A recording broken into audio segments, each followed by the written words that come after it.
Halo teman-teman ATLM Indonesia, di mana saja berada, semoga teman-teman selalu sehat dan dilimpahkan banyak rejeki.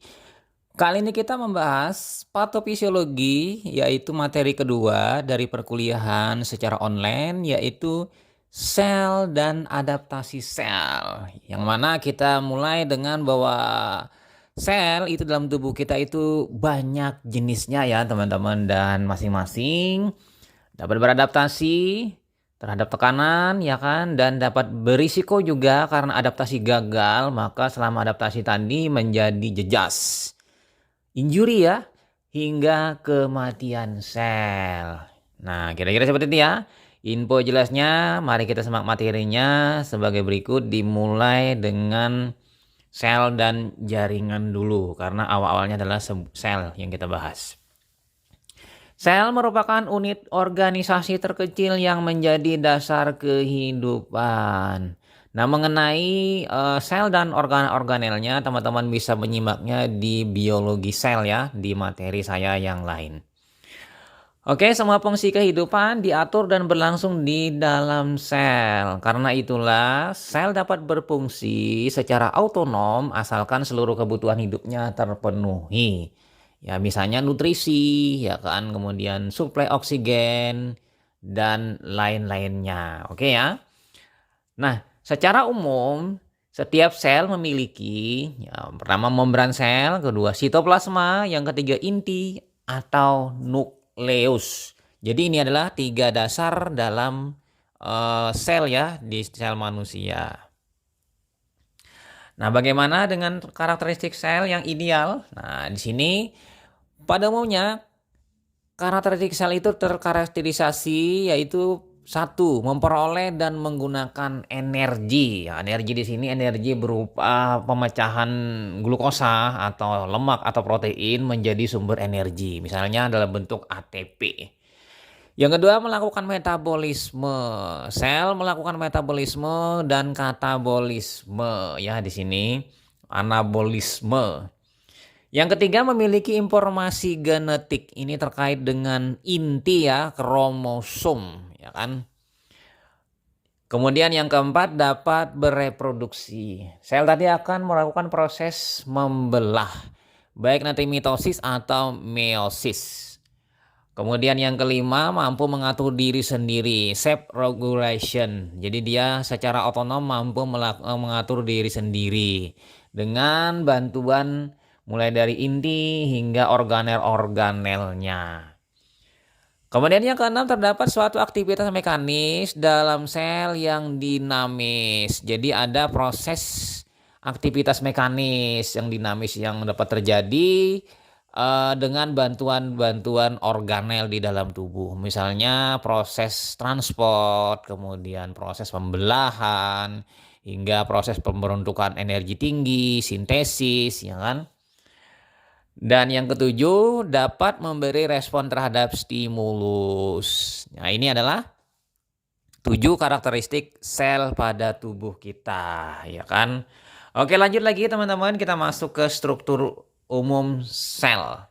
Nah, struktur umum sel itu biasanya ada bagian luar, ini adalah membran dan dinding sel. Untuk membran itu biasanya dikarakterisasi dengan sel hewan atau sel manusia, sementara dinding sel itu biasanya ke sel tumbuhan.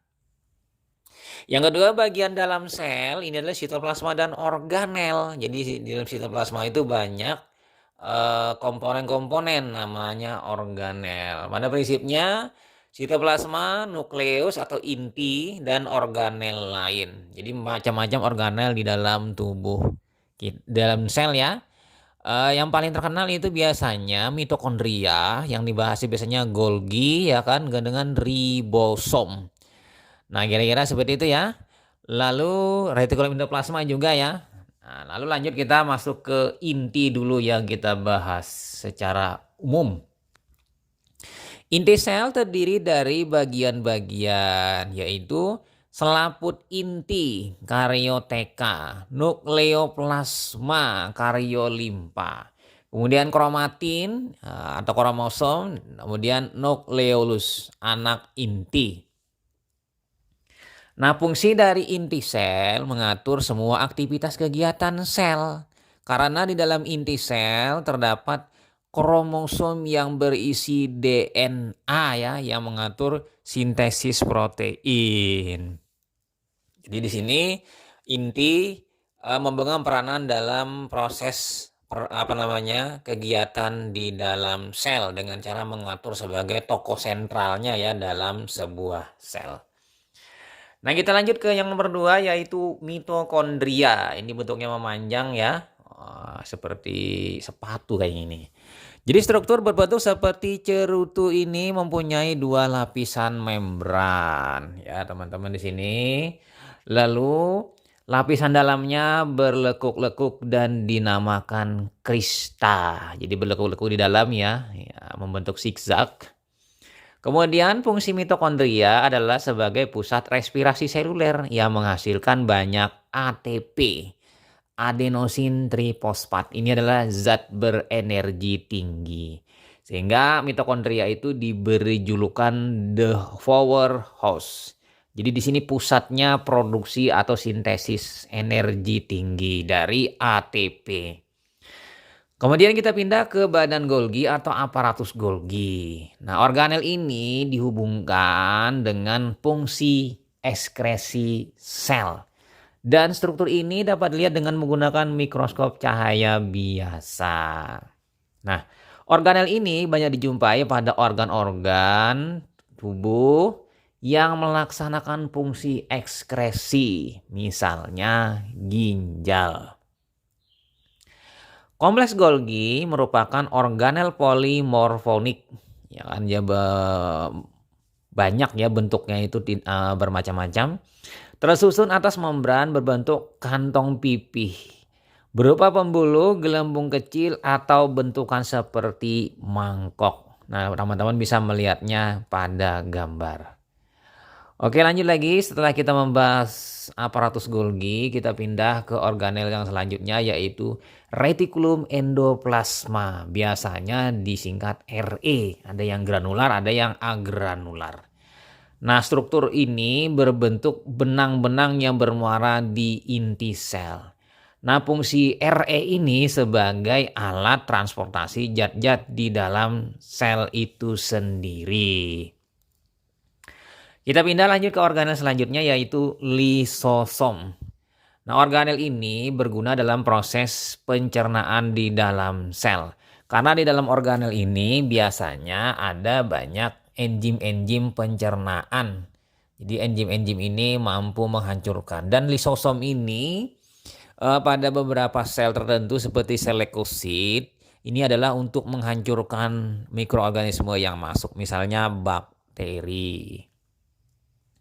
Lanjut lagi kita masuk ke organel selanjutnya yaitu ribosom. Ribosom merupakan organel sel terkecil 20 mm yang tersuspensi di dalam sel. Nah, fungsi dari ribosom ini tempat sintesis protein. Ini 20 mm nanometer ini. Ya kan di sini tempat pusatnya pembentukan atau sintesis dari protein. Yang mana secara biologi molekuler nanti di sini ada membaca kodon ya, baca kodon susunan-susunan asam amino yang akan dimasukkan disusun menjadi sebuah untayan peptida, polipeptida sehingga terbentuk nanti protein ya kan. Oke, kita pindah dari ribosom pindah ke jaringan. Nah, jaringan ini kumpulan dari sel. Jaringan adalah sekumpulan sel yang memiliki bentuk dan fungsi yang sama. Sekumpulan jaringan akan membentuk organ. Jadi jaringan ini nanti bagian terkecil dari organ. Nanti sel jadi jaringan jadi organ. Ada 5 tipe jaringan dasar yang membentuk tubuh manusia. Apa saja ya teman-teman? Yang pertama itu adalah jaringan epitelium. Nah, nampak kalau epitelium ini adalah bagian biasanya permukaan atau yang melindungi.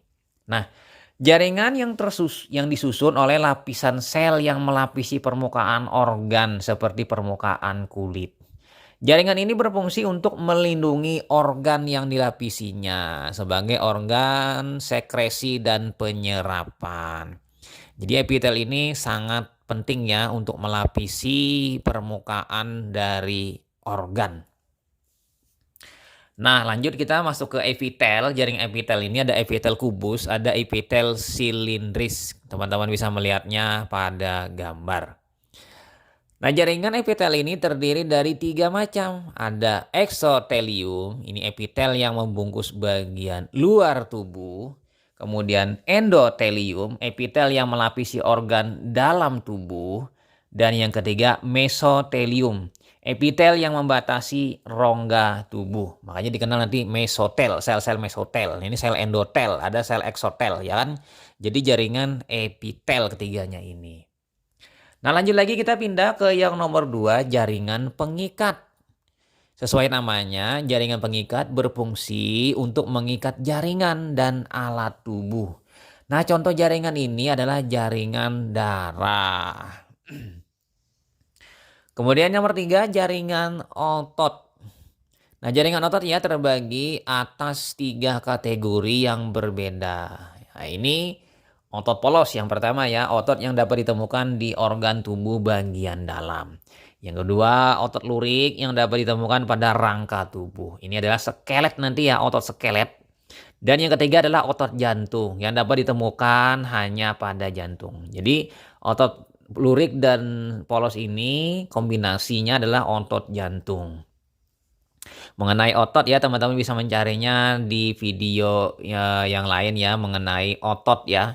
Karena ini kita membahas mengenai secara umum. Nah, lanjut yang nomor selanjutnya, nomor 4, jaringan syaraf. Ini adalah jaringan yang berfungsi untuk mengatur aktivitas otot dan organ, serta menerima dan meneruskan rangsangan. Kalau syaraf ini terkait dengan rangsangan. Ya, tanpa syaraf kita tidak memiliki rangsangan. Kemudian yang nomor 5, jaringan penyokong. Ini adalah jaringan yang terdiri dari jaringan tulang rawan dan jaringan tulang. Terkait ini dengan rangka tubuh. Yang berfungsi untuk memberi bentuk tubuh, melindungi tubuh, dan menguatkan bentuk tubuh. Tanpa rangka maka tidak ada kekuatan dalam hal tubuh kita.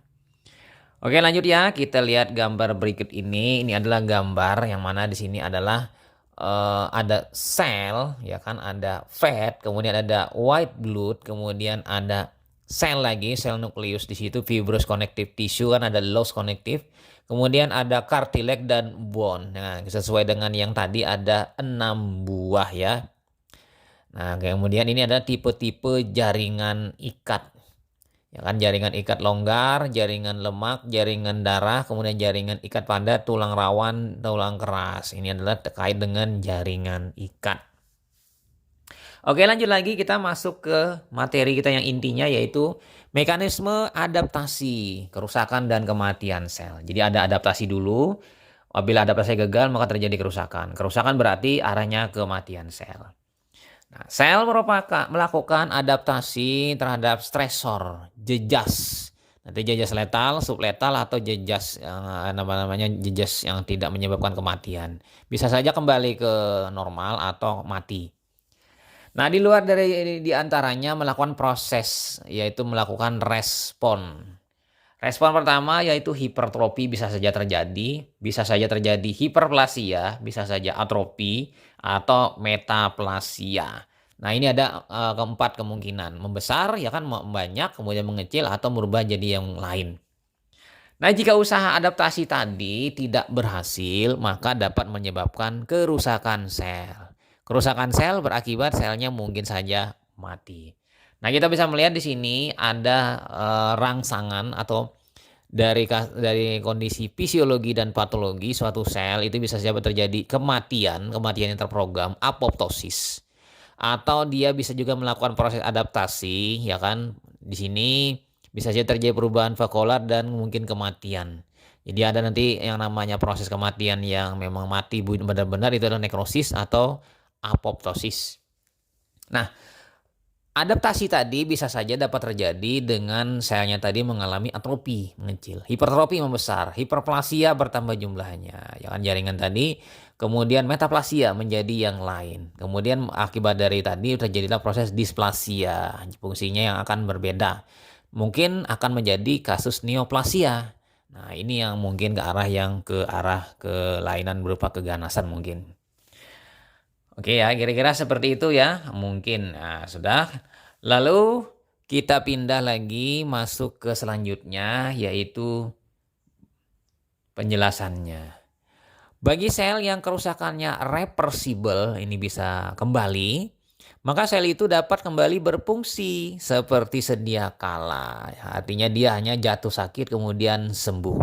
Namun bagi sel yang mengalami kerusakan secara irreversible, tidak bisa kembali, jatuh sakit dan mati, maka sel itu akan mengalami kematian sel. Seperti kita manusia juga sakit, sembuh, atau sakit, mati. Kematian sel dapat disebabkan oleh beberapa kejadian. Misalnya diantaranya iskemia. Nah, ini mungkin karena suplai oksigennya yang kurang sehingga terjadi hipoksia, terjadi iskemi. Infeksi, nah ini masuknya bakteri misalnya atau parasit lainnya. Toksin, nah ini racun yang masuk, racun dari bakteri atau racun dari alam atau dari racun logam. Kemudian reaksi imun. Nah, ini terjadi karena ikatan antigen antibodi. Bisa saja menyebabkan sel tadi mati atau dibunuh.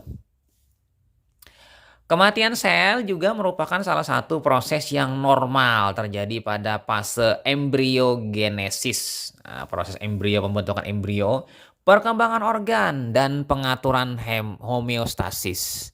Ini bisa saja terjadi, misalnya perkembangan embriogenesis, pembentukan tangan, maka sel akan mati, sehingga sel tadi akan membentuk belahan-belahan sehingga tangan kita menjadi 5 jari ya. Nah, ini prosesnya. Kemudian perkembangan organ bisa juga, kemudian pengaturan homeostasis. Ini misalnya pada kondisi eritrosit yang umurnya 120 hari itu harus dimatikan atau dibunuh. Ini adalah proses yang terprogram. Oke, lanjut lagi. Di sini ada normal sel, jadi homeostasis, kondisi yang upaya tubuh untuk menyeimbangkan ya.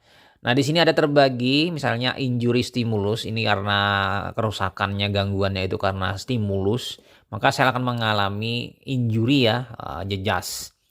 Ada juga karena stres, increase demand. Jadi di sini akan terjadinya proses adaptasi sel. Inability to adapt, jadi mungkin dia bisa gagal mengalami adaptasi sehingga mengalami injury. Nah, dari injury ini ada mungkin 3 kemungkinan. Pertama apoptosis, yang kedua subcellular alteration, ya kan? Kemudian yang ketiga reversible cell injury. Nah, ini ada poin dari irreversible di mana dia tidak bisa kembali, akibatnya terjadi nekrosis, berarti kematian. Oke ya, jadi di sini secara umum seperti ini apa yang terjadi pada sel tubuh kita. Nah, kita mulai dengan hipertrofi. Nah, hipertrofi adalah peningkatan besar sel yang mengakibatkan pembesaran organ. Ya kan? Nah, hipertrofi ini tidak terdapat sel baru. Jadi selnya tetap aja tapi membesar. Hanya mengalami pembesaran sel. Pembesaran terjadi karena peningkatan jumlah struktur protein dan organel sel. Nah, ini bisa terjadi secara fisiologis, misalnya binaragawan ya kan mengalami hipertrofi karena peningkatan tantangan fungsi dari sel tadi sehingga selnya tadi mengalami pembesaran. Akibatnya otot binaragawan itu membesar karena hipertrofi. Ataupun patologis, bisa juga terjadi karena stimulus dari peningkatan hormon tertentu. Jadi dengan adanya hormon ditambah hormon maka sel tadi akan membesar. Nah, ini contohnya hipertrofi pada uterus. Ini prosesnya yang fisiologis. Pembesaran uterus karena stimulus dari estrogen sehingga terjadi hipertrofi uterus. Ini estrogen yang menstimulus atau merangsang sehingga terjadi pembesaran selnya. Kemudian kita pindah ke hiperplasia. Nah, proses adaptasi dengan melakukan replikasi sel sehingga penambahan jumlah sel membuat organ membesar. Jadi selnya bertambah sehingga organnya tadi membesar. Nah, jadi di sini hiperplasia bisa secara fisiologis, misalnya orang-orang dengan gondok, kelenjar tiroidnya membesar. Dan patologis contohnya kanker. Nah, hiperplasia secara fisiologis dibagi menjadi dua, yaitu hormonal hiperplasia. Contohnya selama masa kehamilan dan pubertas. Yang kedua, kompensatory hiperplasia, kematian jaringan hati. Jadi sini adalah hiperplasia yang terjadi secara fisiologis. Oke ya, kita selesai hipertrofi, hiperplasia. Sekarang kita pindah membahas lagi antara hipertrofi dan hiperplasia. Jadi hiperplasia ini kan selnya bertambah jumlahnya akibat pembelahan. Nah, ada saatnya pada gambar ini kombinasi antara hipertrofi dan hiperplasia. Jadi sel tadi mengalami pembesaran juga pertambahan jumlah. Ini bisa saja terjadi ya kan pada gambar yang di bawah. Nah, kita pindah ya lanjut ke atrofi. Nah, atrofi ini adalah pengecilan ukuran dari sel yang disebabkan karena sel kehilangan substansi sel sehingga menyebabkan berkurangnya ukuran organ. Jadi selnya ini menciut mengecil. Nah, misalnya atrofi selnya mengecil pada kasus atrofi otak mungkin karena kekurangan suplai darah. Atrofi memungkinkan terjadinya penurunan fungsi sel, namun bukan merupakan kematian sel. Jadi selnya tetap hidup tapi mengecil. Atrofi terjadi akibat penurunan dari sintesis protein dan peningkatan degenerasi protein di dalam sel. Nah, penyebab atrofi di antaranya bisa karena kehilangan inervasi, ya kan? Kekurangan suplai darah, nah ini kekurangan nutrisi, kehilangan stimulasi endokrin dan proses penuaan. Nah, penuaan ini nanti yang terjadi secara fisiologis seiring dengan bertambahnya umur. Bisa saja terjadi atrofi ya. Nah, kita pindah lanjut ke yang nomor 4 adalah metaplasia. Perubahan reversibel dari fenotip sel yang digantikan oleh tipe sel yang lain. Ini perubahannya ya. Kemudian sering terjadi karena iritasi yang terjadi secara kronis. Ya kan? Lalu pada kondisi ini sel yang mengalami adaptasi digantikan oleh tipe sel lain yang lebih bisa menghadapi stresor. Nah, misalnya pada kulit kita yang sering bergesek sehingga akan mengalami penebalan ya, seperti itu. Nah, terjadi ini akibat genetic reprogramming. Nah, ini pada gambar ya, di sini ada squamous metaplasia. Jadi pada awalnya basement membran normal columnar epitel diganti oleh squamous. Jadi ini contohnya adalah metaplasia. Oke, lanjut lagi kita pindah ke kerusakan sel yang reversibel. Nah, ini jejas ya. Pada stadium awal terjadinya kerusakan atau pada kerusakan ringan, kerusakan fungsi dan morfologi akan dapat kembali normal. Jadi kerusakan fungsi, morfologi akan kembali normal jika penyebab dari kerusakan tersebut dihilangkan. Dia mendapatkan tekanan sel tadi, jejas subletal nanti ya. Jadi setelah tekanan tadi hilang, maka akan kembali selnya ke sedia kala. Nah, pada stadium ini meskipun terjadi kerusakan sel secara signifikan, namun tidak terjadi kerusakan baik pada membran sel maupun pada inti sel. Jadi terguncang saja selnya akan kembali nanti ke normal. Nah, ini akan berbeda dengan pada saat proses kematian sel. Pada kerusakan yang terjadi secara terus-menerus, maka kerusakan tersebut menjadi irreversible, tidak bisa lagi dikembalikan. Akibatnya selnya tadi menuju kematian nanti. Dan akhirnya sel tidak memiliki kemampuan untuk memperbaiki kerusakan, sehingga menyebabkan sel mati. Ada dua macam kematian sel yang dibedakan dari morfologi, mekanisme, dan perubahan fisiologi dan penyakit, yaitu apoptosis. Ini adalah kematian sel yang terprogram, kemudian nekrosis adalah memang kematian yang ya memang karena proses terjadinya misalnya infeksi atau gangguan atau trauma yang lain-lain. Oke ya. Jadi ada dua, ada yang fisiologis, ada yang patologis. Fisiologis apoptosis, kalau nekrosis ini adalah patologis. Nah, kita bahas yang nekrosisnya. Terjadi kerusakan membran, lisosom mengeluarkan enzim ke sitoplasma dan menghancurkan sel. Jadi si lisosom ini adalah enzim pencernaan. Dia akan menghancurkan bagian sel dalam hingga hancur selnya. Jadi isi sel keluar dikarenakan kerusakan membran plasma dan mengakibatkan reaksi inflamatori, reaksi radang. Nekrosis adalah jalan yang secara umum terjadi pada kematian sel yang disebabkan atau diakibatkan oleh pertama iskemia, ini suplai makanan dan oksigen yang terhambat. Kemudian karena keracunan, kemudian infeksi atau trauma. Nah, ini trauma ini fisik ya. Infeksi bakteri, keracunan ini karena racun atau toksin, baik tadi toksin mikroorganisme atau racun yang dari senyawa organik atau anorganik. Nah, lanjut kita masuk ke gambaran mikroskopik nekrosis. Nah, pada kondisi ini yaitu kita lihat secara intinya dulu ya. Nah, pada inti akan terjadi pignosis. Inti akan mengalami ya terlihat lebih bundar, ukuran lebih kecil dan gelap. Pignotik, dia menggelap nanti.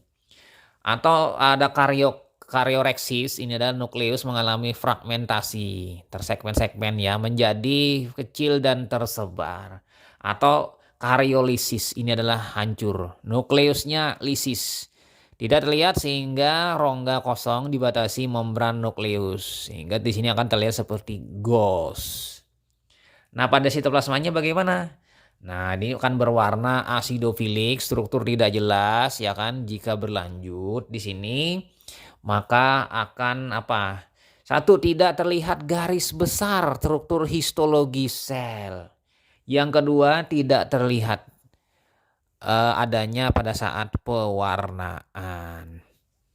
Oke ya, sudah lanjut. Secara lanjut kita ke garis umum mekanisme sel mengalami adaptasi. Nah, pada gambar pertama yang sebelah kiri atas itu adalah selnya normal sel. Lalu dia akan mengalami injury, terjadilah proses jejas. Jejas ini akan terjadi gangguan di dalam tingkat sel di dalamnya ya. Mengalami gangguan organelnya. Ini akan terjadi proses reversible cell injury. Nah, sel akan mengalami bertahan dan bisa saja mengalami proses pemulihan, recovery ya. Nah, recovery ini tadi berarti dia bisa membebaskan diri dari jejas, ya kan? Jejasnya jejas subletal, non letal ya, sehingga akan kembali menjadi sel normal. Namun apabila gagal dia mengalami bertahan dan recovery, maka dia akan mengalami reversible injury, irreversible injury ya maksudnya, sehingga dia masuk ke kematian sel yaitu nekrosis. Dia mati, jejas letal ini namanya. Nah, nekrosis ini menyebabkan selnya mulai mengalami kerusakan dan selnya akan hancur sehingga mati, ya kan? Dan akan terjadi proses nanti penghancuran berupa pencernaan. Oleh apa? Oleh lisosom. Oke ya, kira-kira itu saja teman-teman mengenai materi kita tentang sel dan adaptasi sel ya. Nah, sebagai evaluasi dari kegiatan kita ini, maka kita melakukan proses kuis ya. Nah, kuis ini sebanyak 3 soal seperti biasa. Oke, kita mulai kuisnya sebagai berikut. Nomor 1. Peningkatan besar sel yang mengakibatkan pembesaran organ disebut titik 2. A. Hipertrofi, yang B. Hiperplasia, yang C. Atrofi, yang D. Metaplasia atau nekrosis.